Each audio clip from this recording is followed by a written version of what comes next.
Hello dear students, previous video में मैंने आप लोगों को पढ़ाया था एसटीडीज। एसटीडीज के बाद देखिए हम लोग को क्या पढ़ना है, इनफर्टिलिटी पढ़ना है, उसके बाद आर्ट्स पढ़ना है। तो आइए हम लोग एक टॉपिक देख लेते हैं, इनफर्टिलिटी। इनफर्टिलिटी ये क्या होता है? इनफर्टिलिटी एक कंडीशन है, that is the condition of body in which couples are unable to reproduce children. This is the condition, ऐसे बोलेंगे, this is the condition of body in which couples are unable to reproduce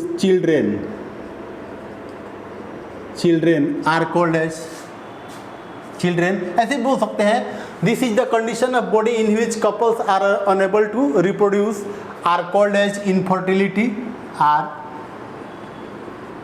called as infertility। तो infertility देखिए, reason for infertility यहाँ पे लिख देंगे, reason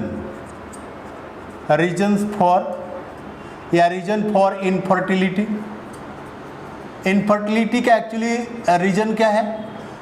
due to abnormal behaviour और functioning of reproductive system. Due to abnormal functioning of reproductive system। और इसको बोलते हैं, और ये बोल सकते हैं एबनॉर्मल, और ऐसे बोल सकते हैं problem in reproductive health can be leads into infertility। ये कंडीशन हो गया। तो यहाँ पे ये भी हो गया। ऐसे भी बोल सकते हैं कि जो रिप्रोडक्टिव हेल्थ है उसके अंदर एबनॉर्मल क्या होता है? Reason for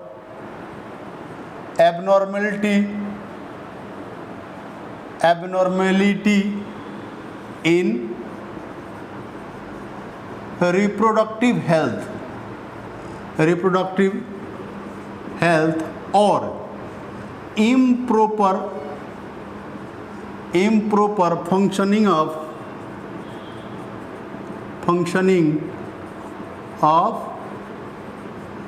reproductive system।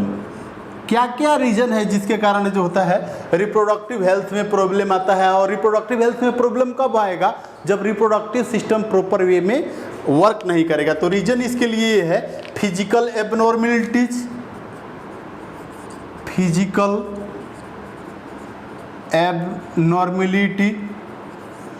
Immunological disease या इम्यूनोलॉजिकल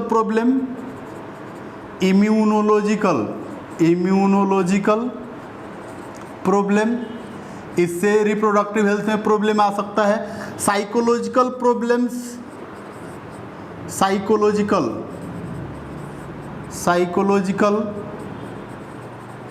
प्रॉब्लम्स, ये सारा हो सकता है। साइकोलॉजिकल प्रॉब्लम्स यहाँ पे देखिए। इसके बाद आप लोग और भी इसमें जोड़ सकते हैं कॉन्जेनाइटल डिजीज,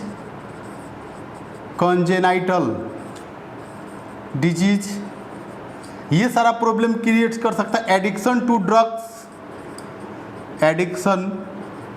टू ड्रग्स, अगर किसी ड्रग्स के लिए पर्सन जो है एडिक्टेड हो गया है तो उस कंडीशन में रिप्रोडक्टिव हेल्थ के अंदर प्रॉब्लम आ सकता है।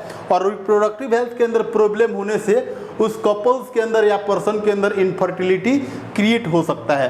तो हम लोग क्या करेंगे, to solve the problems of infertility, इसके लिए क्या है सॉल्यूशन फॉर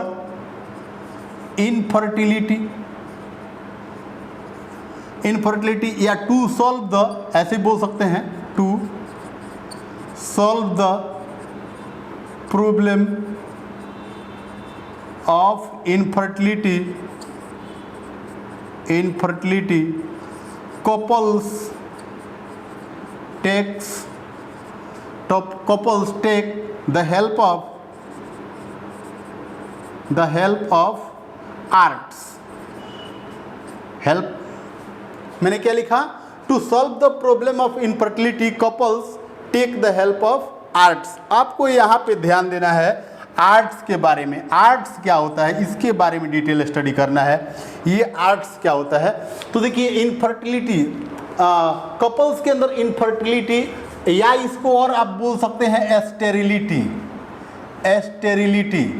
तो एस्टेरिलिटी या इनफर्टिलिटी को सॉल्व करने के लिए क्या उपाय है, तो उसके लिए उपाय आता है आर्ट्स। अब हम लोग को देखना है ये आर्ट्स क्या होता है, थोड़ा देखेंगे। इसको मैं इरेज कर देता हूँ, आप लोग वीडियो को पॉज करके अच्छा से पॉइंट नोट कर लीजिए, और जहाँ भी नहीं समझ में आए तो आप वहाँ पे आप डाउट जो भी होगा आप व्हाट्सअप कर सकते हैं या फ़ोन कर सकते हैं। तो देखिए हम लोग को आर्ट्स के बारे में हम लोग पढ़ेंगे। आर्ट्स क्या होता है, आर्ट्स, इसके बाद हम लोग पढ़ेंगे आर्ट्स। चलिए यहाँ पे मैं हेडिंग कर दे रहा हूँ arts.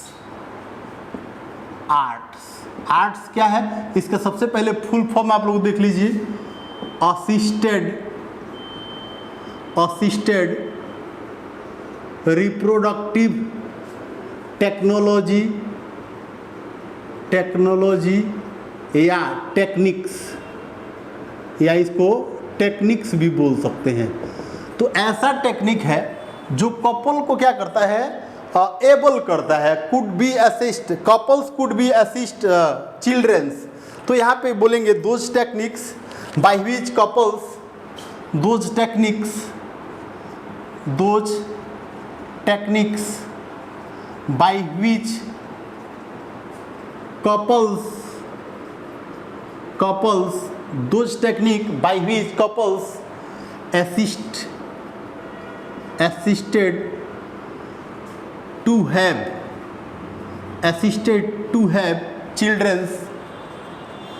children are called as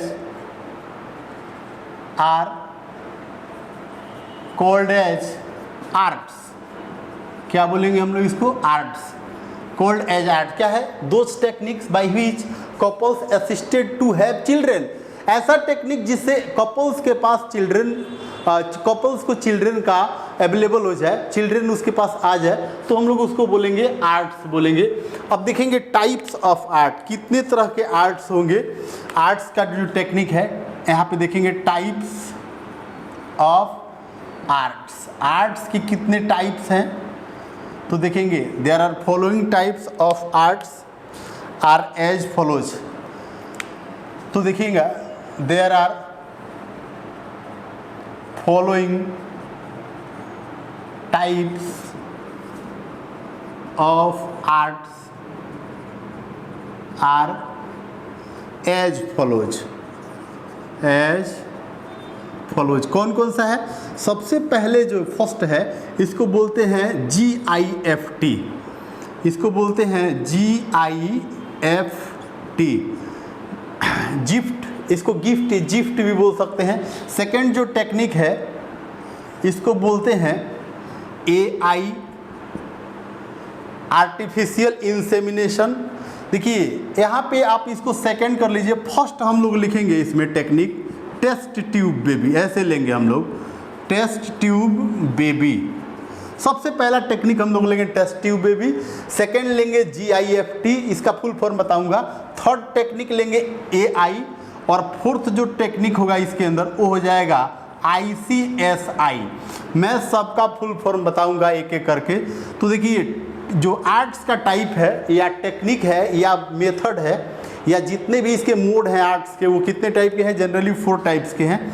first है टेस्ट ट्यूब बेबी, सेकेंड है GIFT, थर्ड है AI और फोर्थ है ICSI। तो अगर हम फुल फॉर्म का बात करें तो देखिए हम यहीं पे फुल फॉर्म लिख दे रहे हैं, वैसे एक एक टॉपिक पढ़ाएंगे तो भी हम आप लोगों को फुल फॉर्म बताएंगे। GIFT क्या है? Gamete intra fallopian transfer, gamete intra fallopian transfer, इसका फुल फॉर्म हो गया। AI का फुल फॉर्म हो गया आर्टिफिशियल इंसेमिनेशन। और देखिए ICSI का मतलब क्या हो गया?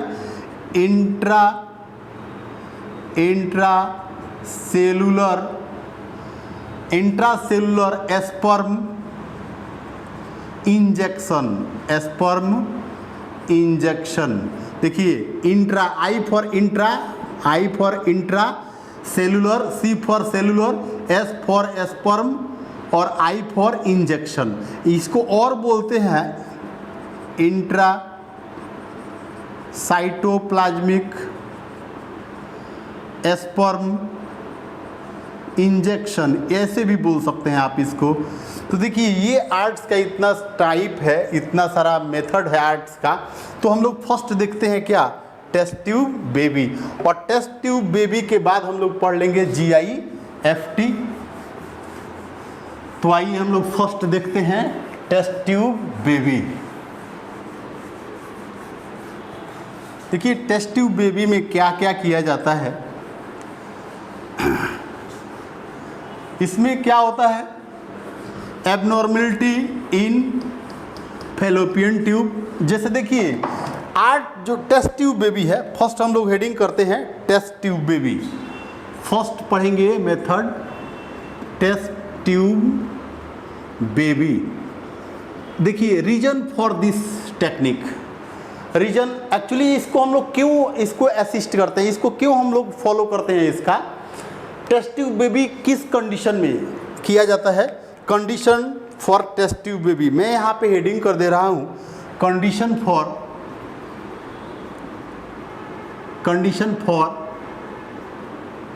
Test tube baby in couples.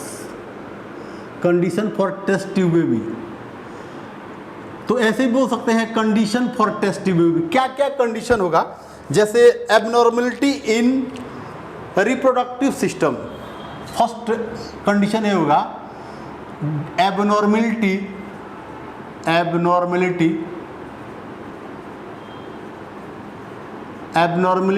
In reproductive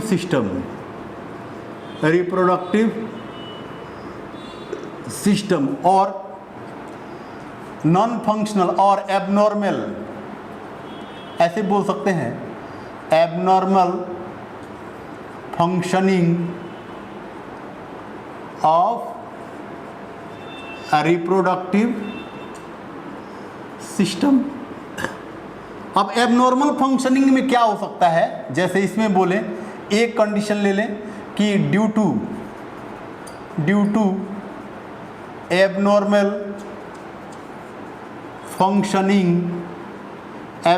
functioning of fallopian tube in female. देखिए फीमेल के अंदर अगर जो फैलोपियन ट्यूब एबनॉर्मल फंक्शनिंग कर रहा है तो उस कंडीशन में टेस्ट ट्यूब बेबी का कंडीशन रिक्वायर्ड हो जाता है। तो टेस्ट ट्यूब यहाँ पे मैंने फर्स्ट क्या लिखा? Condition due to abnormal functioning of fallopian tube in female. Second क्या ले लेंगे? Due to abnormal functioning of penis in male. इस कंडीशन में हो सकता है, या ऐसे भी कंडीशन हो सकता है ओलिगोस्पर्मिया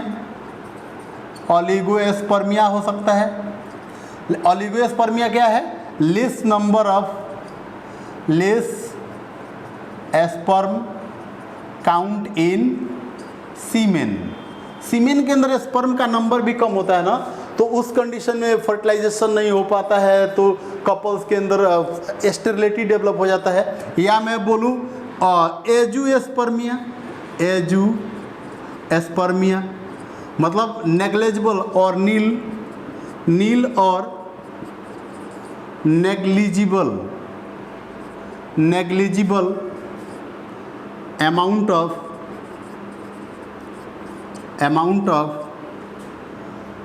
स्पर्म इन सीमेन। ये सारा कंडीशन है, ये सारा एबनॉर्मलिटी आप कंडीशन बोल सकते हैं या एबनॉर्मलिटी बोल सकते हैं। तो इस कारण से टेस्ट ट्यूब बेबी होता है। तो टेस्ट ट्यूब बेबी में क्या होता है कंडीशन आप लोग देखेंगे। आप प्रोसीजर हम यहाँ पे बता देते हैं, procedure for test tube baby. आप इसको थोड़ा सा नोट कर लेंगे, मैं इसका प्रोसीजर बता देता हूँ कि टेस्ट ट्यूब बेबी में क्या होता है कंडीशन। इसको देख लीजिए, इसको थोड़ा आप लोग नोट कर लीजिएगा। इसके बाद मैं बता दे रहा हूँ procedure for test tube baby, कैसे कैसे टेस्ट ट्यूब में क्या क्या प्रोसेस फॉलो होता है।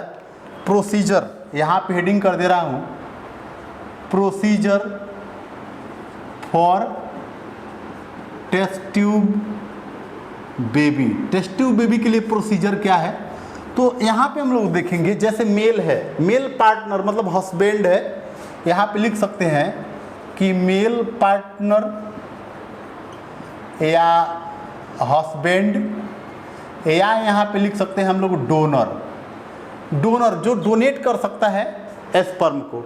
यहाँ पर भी लिखेंगे यहाँ पे वाइफ या फीमेल पार्टनर, ऐसे बोल सकते हैं फीमेल पार्टनर, या इसको बोल सकते हैं डोनर भी हो सकता है, डोनर। अब देखेंगे ये क्या होगा, जो मेल पार्टनर है अगर इसके अंदर स्पर्म पूरा प्रॉपर वे में बन रहा है, स्पर्म बन रहा है, तो लेकिन फीमेल के अंदर प्रॉब्लम है कि फीमेल का फैलोपियन ट्यूब नॉर्मल फंक्शनिंग नहीं कर रहा है, इसके अंदर भी ओवुलेशन हो रहा है, ओवुलेशन हो रहा है। अगर सपोज मान के चलिए कि जो वाइफ है या फीमेल पार्टनर है कंप्लीटली स्टेराइल है, तो उस कंडीशन में डोनर से एग को लिया जाएगा। अगर फीमेल के अंदर जो oogenesis का प्रोसेस नॉर्मल हो रहा है, फीमेल के अंदर तो एग बन रहा है लेकिन इसका फैलोपियन ट्यूब वर्क नहीं कर रहा है, फंक्शनिंग नहीं कर रहा है, तो भी इसके अंदर फर्टिलाइजेशन नहीं होगा। तो क्या किया जाएगा, यहाँ पे देखिए, यहाँ मेल पार्टनर से या हस्बैंड से या डोनर से स्पर्म को कलेक्ट किया जाएगा, स्पर्म को, और यहाँ से किसको कलेक्ट किया जाएगा, एग को कलेक्ट किया जाएगा। फिर दोनों को हम लोग ले लेंगे इन विट्रो फर्टिलाइजेशन के कंडीशन में, हम लोग इसको ले लेंगे टेस्ट ट्यूब बेबी में। ये है टेस्ट ट्यूब, और इसी को बोलते हैं इन विट्रो फर्टिलाइजेशन। क्या बोलेंगे, इन विट्रो फर्टिलाइजेशन। देखिए इन विट्रो फर्टिलाइजेशन का मीनिंग क्या है, एग्जाम में कई बार क्वेश्चन पूछ चुका है। यहाँ पे इन विट्रो फर्टिलाइजेशन का मीनिंग होता है fertilization outside the body, fertilization outside the body but condition just like inside the body। मतलब ये फर्टिलाइजेशन तो आउटसाइड होगा, लेकिन जो कंडीशन फीमेल के बॉडी के अंदर होता है बिल्कुल सेम कंडीशन यहाँ पे आर्टिफिशियल तरीके से मेंशन करना पड़ता है। तो अब देखिए, ये सपोज मान के चलिए कि ये स्पर्म है और ये एग है, और दोनों क्या हो गया, फर्टिलाइज करके क्या बना लिया, जाइगोट बना लिया।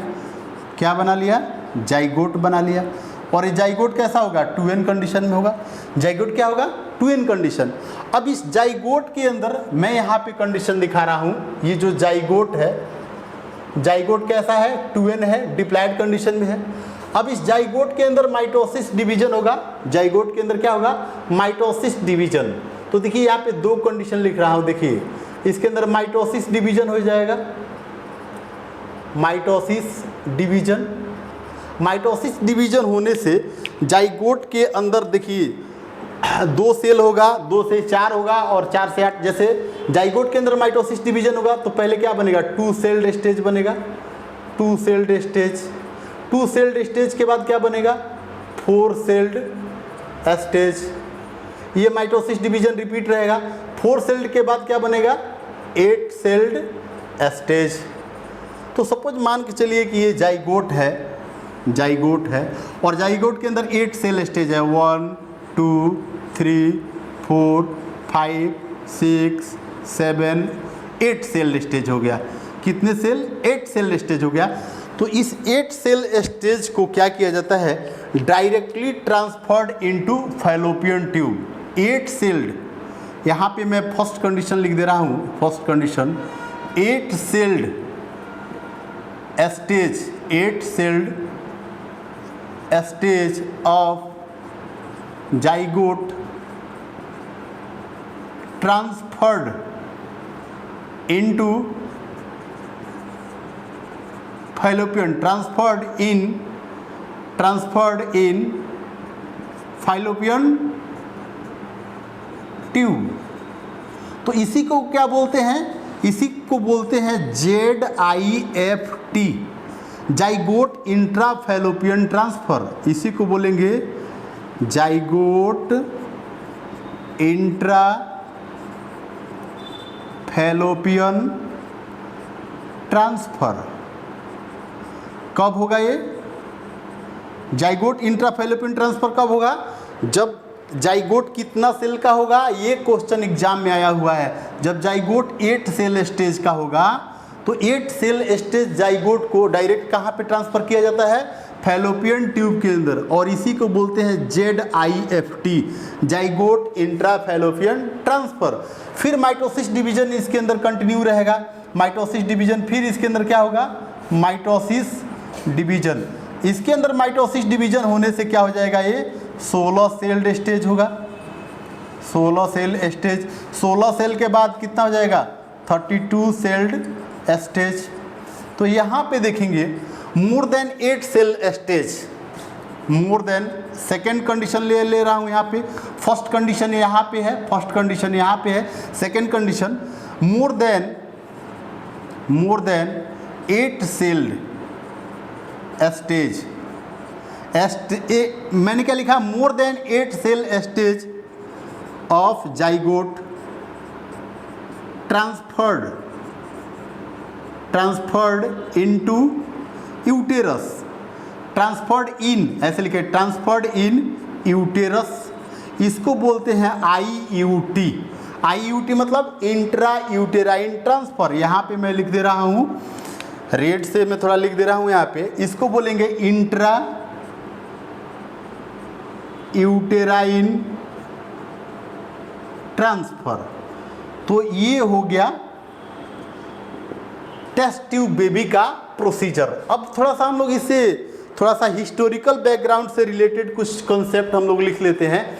सबसे पहले टेस्ट ट्यूब बेबी को कहाँ पे किया गया था, USA के अंदर किया गया था इन 1959 में, और जो एम्ब्रियो बना था वो एम्ब्रियो 29 डेज के लिए सर्वाइव किया था। तो देखिए हम लोग थोड़ा सा पॉइंट मेंशन कर लेते हैं। तो मैंने ये प्रोसीजर बताया टेस्ट ट्यूब बेबी के लिए, इसके बाद हम लोग थोड़ा इससे रिलेटेड कुछ इम्पोर्टेंट पॉइंट नोट कर लेते हैं। तो देखिए टेस्ट ट्यूब बेबी का मैंने ये प्रोसीजर बता दिया आप लोगों को। इसके बाद हम लोगों को पढ़ना है GIFT, गैमेट इंट्राफैलोपियन ट्रांसफर। तो देखिए यहाँ पे देखिए टेस्ट ट्यूब बेबी से रिलेटेड कुछ important point, some important point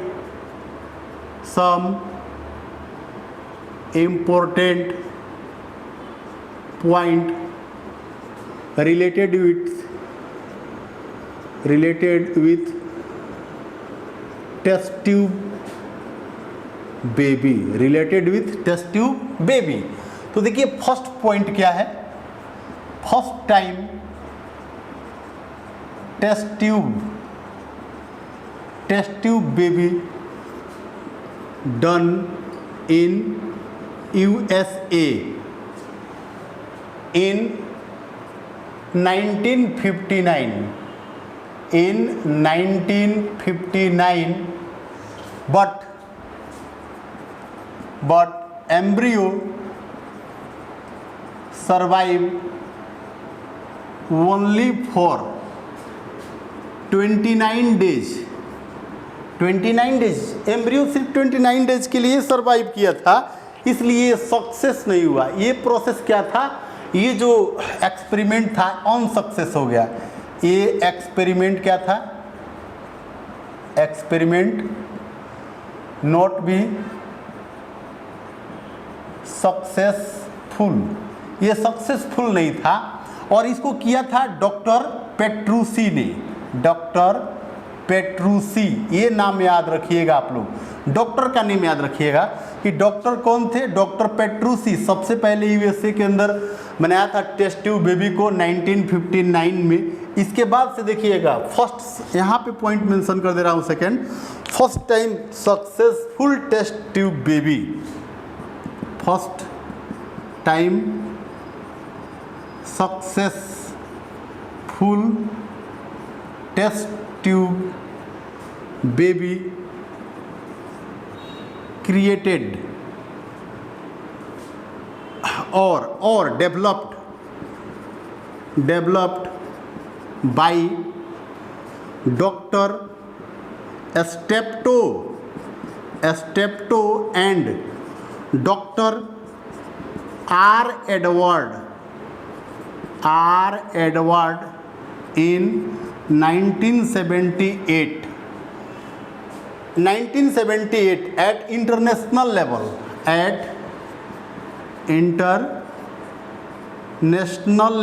इसको इंटरनेशनल लेवल पे बनाया था। और जिस एम्ब्रियो को डेवलप किया था टेस्ट ट्यूब बेबी जो था, ये बेबी जो डेवलप किया उसका नेम क्या था, लुइस जॉय ब्राउन, लुइस, इसका थोड़ा सा करेक्शन कर लीजिए, लुइस जॉय ब्राउन। उस लड़की का जो गर्ल थी उसका नेम था लुइस जॉय ब्राउन। ये सक्सेसफुल टेस्ट ट्यूब बेबी सबसे पहले कब, 1978 में ये नेम पूछ देता है doctor Steptoe and doctor R Edward, Robert Edward full form name है, रॉबर्ट एडवर्ड और डॉक्टर एस्टेप्टो के देखरेख में जो बेबी को डेवलप किया गया था सक्सेसफुल बेबी, उसका नेम था लुइस जॉय ब्राउन। उसके बाद थर्ड कंडीशन यहाँ पे लिख दे रहा हूँ, first time successful test tube baby developed in India, first time test tube baby developed in India by doctor Subhash Mukherjee. और उस लड़की का नेम क्या था, यहाँ पे जो टेस्ट ट्यूब बेबी था, टेस्ट ट्यूब बेबी, उस बेबी का नेम क्या था, कनुप्रिया अग्रवाल। नाम आप लोग याद रखिएगा, Kanupriya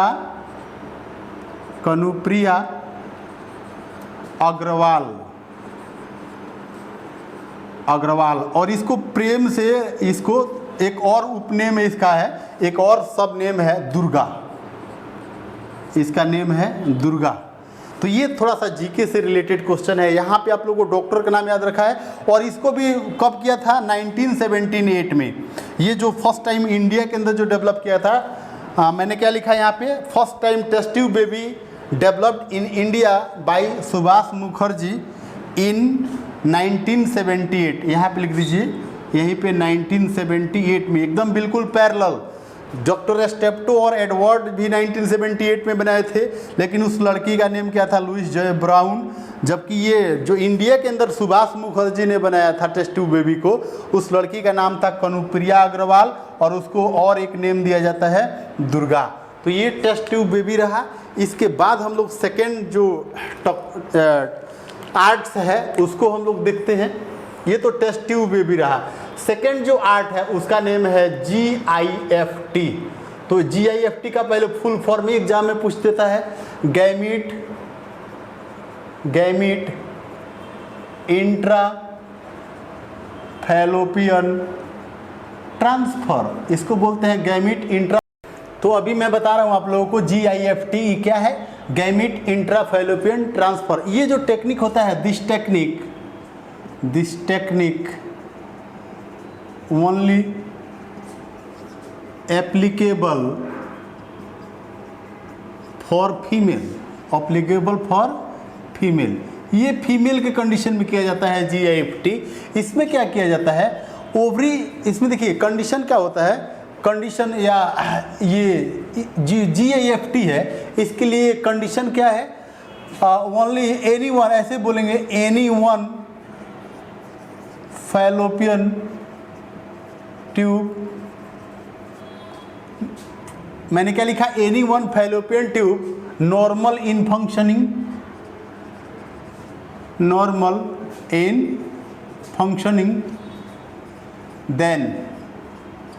then egg collected from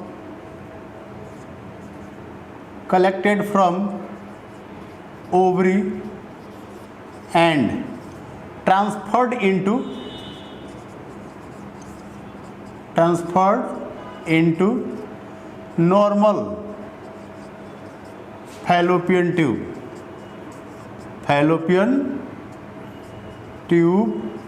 of female. तो इसको बोलते हैं क्या, GIFT। तो इसको बोलते हैं गैमीट इंट्रा फैलोपियन ट्रांसफर। अब इसके बाद हम लोग लेते हैं, इसके बाद देखिए, इसके बाद हम लोग पढ़ेंगे आर्टिफिशियल इंसेमिनेशन। आर्टिफिशियल इंसेमिनेशन क्या होता है,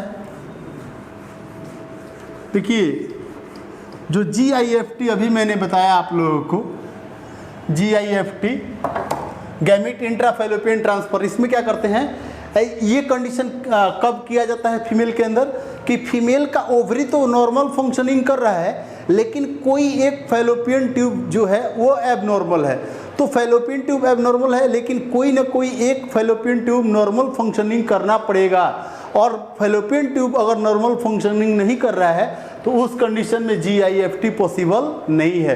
तो फीमेल के अंदर एक वन पेयर फैलोपियन ट्यूब होता है, तो उसमें से किसी भी एक फैलोपियन ट्यूब को नॉर्मल फंक्शनिंग करना पड़ेगा। अगर कोई दोनों फैलोपियन ट्यूब एबनॉर्मल है, दोनों के अंदर प्रॉब्लम है, तो उस कंडीशन में GIFT पॉसिबल नहीं होता है। तो एक को हम लोग क्या करते हैं, फैलोपियन ट्यूब के अंदर ट्रांसफर करते हैं, ऑल्सो एक डायरेक्टली, ऐसे भी इसमें कर सकते हैं, ऑल्सो एक directly transferred into uterus, uterus के अंदर भी इसको ट्रांसफर कर सकते हैं एक को। इसके बाद हम लोग को थर्ड टेक्निक पढ़ना है, थर्ड AI क्या होता है, artificial insemination. Artificial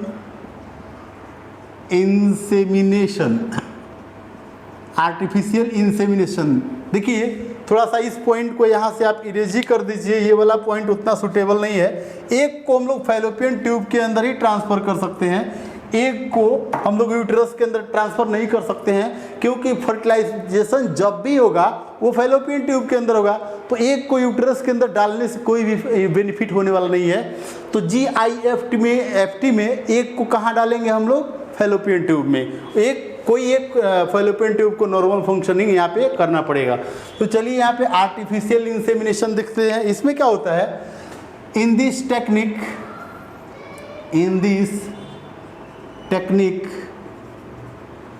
sperm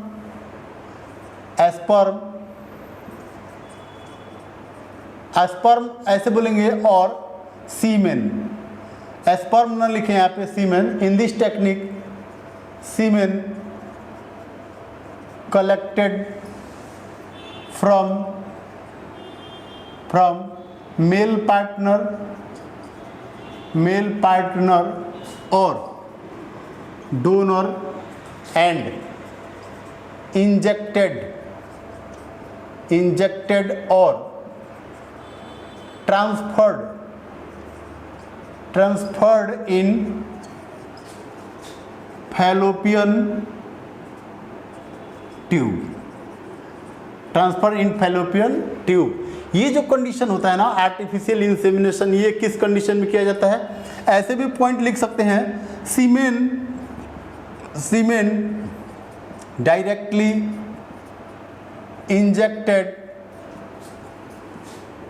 injected और ट्रांसफर्ड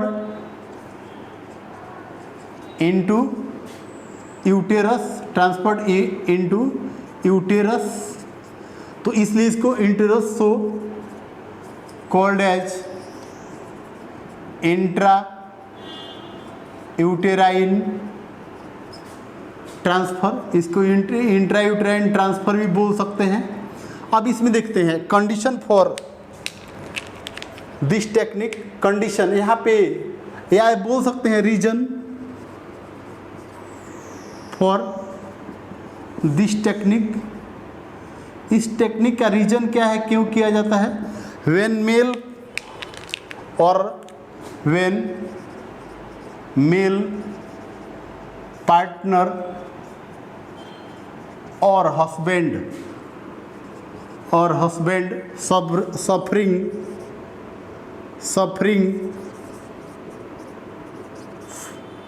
सफरिंग फ्रॉम ओलिगोएस्पर्मिया और एजुएस्पर्मिया। तो देखिए ओलिगोएस्पर्मिया का मीनिंग क्या होता है? ओलिगोएस्पर्मिया का मीनिंग क्या होता है? Less number of sperm count in semen. और एजुएस्पर्मिया का मतलब क्या होता है? एजुएस्पर्मिया का मतलब क्या होता है? नेग्लेजिबल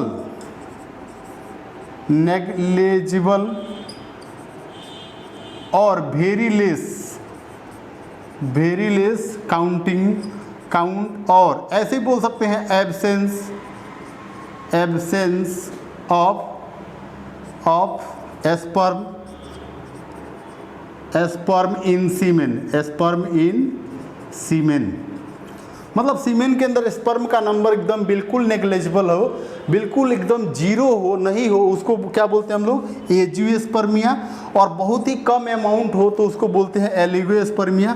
तो इस कंडीशन में अगर मेल के अंदर ऐसा कंडीशन है तो इस कंडीशन में फीमेल के अंदर आर्टिफिशियल इंसेमिनेशन किया जाता है। और फिर आर्टिफिशियल इंसेमिनेशन के बाद फीमेल के अंदर फर्टिलाइजेशन होता है और फर्टिलाइजेशन के बाद जाइगोट बनता है और जाइगोट से फिर फीटस का फॉर्मेशन होता है और फीटस से फिर न्यूली बॉर्न बेबी का फॉर्मेशन होता है। तो ये हो गया आर्टिफिशियल इंसेमिनेशन। इसके बाद फाइनली लास्ट जो है ICSI, जो फोर्थ टेक्निक है, फोर्थ उसको बोलते हैं ICSI, मतलब इंट्रा सेलुलर स्पर्म इंजेक्शन, और इसी को बोलते हैं इंट्रा साइटोप्लाज्मिक स्पर्म इंजेक्शन। तो इसमें क्या होता है? In this technique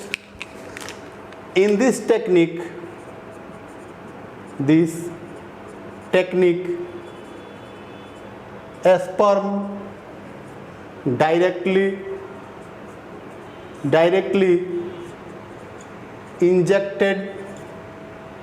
injected into egg और ओवम। ये क्यों किया जाता है? तो देखिए यहाँ पे मैं ICSI बताया, इंट्रासेलुलर स्पर्म इंजेक्शन और इंट्रासाइटोप्लाज्मिक स्पर्म इंजेक्शन। इसमें क्या होता है? In this technique sperm directly injected into egg और ओवम। तो यहाँ पे हम लिखेंगे reason for this technique. Actually इस टेक्निक को क्यों किया जाता है? Due to abnormal functioning of reproductive system of male, due to ऐसे बोलेंगे ड्यू टू इनकम्प्लीट या due to complete non functioning of male reproductive system, mainly penis. यहाँ पे थोड़ा एक पॉइंट ऐड कर लेंगे, मेनली पेनिस। इसमें क्या होता है, अगर मेल के अंदर ऑलिगोस्पर्मिया का कंडीशन है, ऑलिगोस्पर्मिया कंडीशन हो सकता है, इस कंडीशन में भी स्पर्म को डायरेक्टली क्या किया जाता है, फीमेल के एग के अंदर इंजेक्ट किया जाता है। सेकेंड कंडीशन एजुस्पर्मिया, मेल के अंदर एजुस्पर्मिया भी हो सकता है। तो देखिए इन दोनों कंडीशन में क्या किया जाता है कि